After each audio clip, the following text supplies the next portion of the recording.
Ini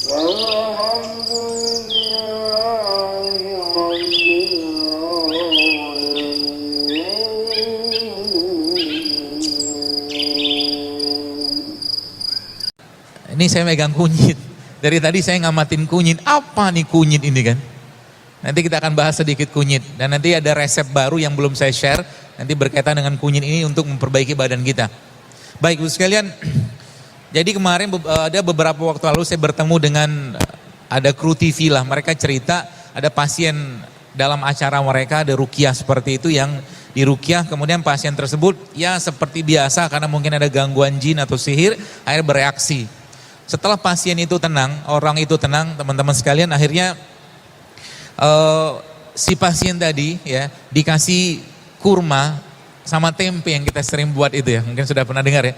Jadi pasien tadi dikasih kurma sama tempe, dan subhanallah, masya Allah, ternyata ketika habis dia makan kurma sama tempe itu, ternyata pasien tadi bereaksi yang sama seperti halnya waktu dia diruqyah tadi.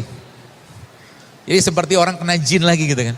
Terus saya tanya kepada mereka, saya bilang, apa komentar ustadznya? Saya bilang.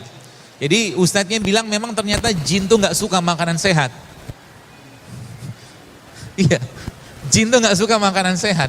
Dan waktu ditanya sedikit ya, apa makanan jin itu? Ternyata asap rokok salah satunya. Ya, salah satunya.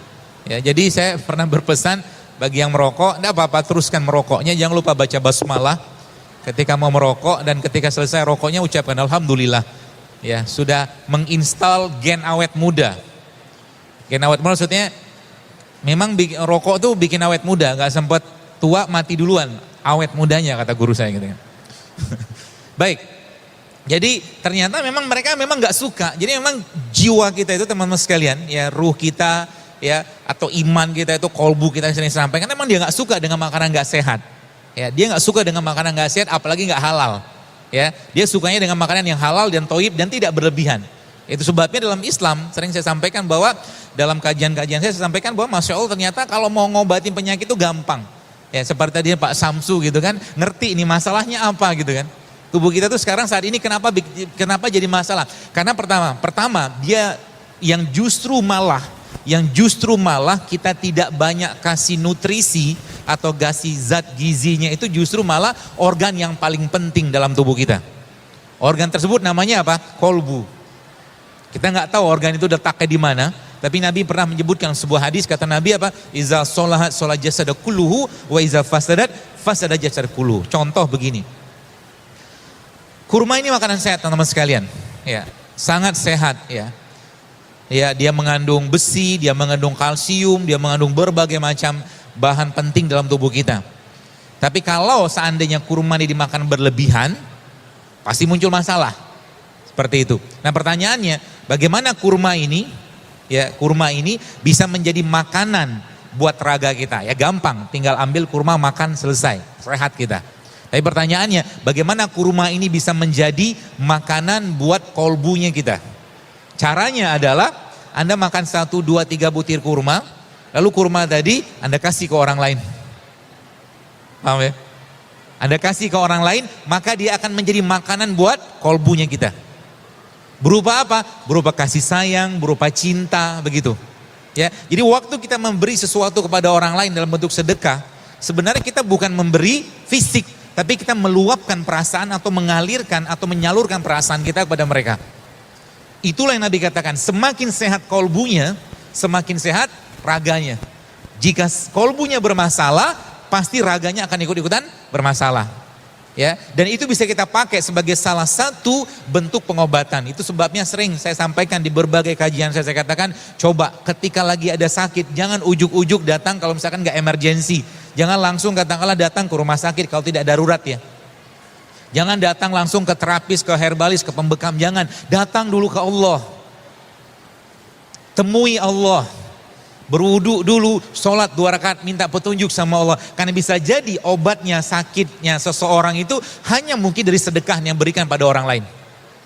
Disebutkan dalam sebuah riwayat, kisah di Saudi Arabia. Ada seorang wanita, Bapak sekalian. Wanita Saudi ini dia subhanallah kena kanker. Sudah cukup parah kankernya, dan dokter mengatakan gak lama lagi usianya, seperti dengan teori pengobatan yang ada. Dan dalam rumah dia itu ternyata Masya Allah ada seorang wanita yang bekerja. Wanita itu orang Indonesia.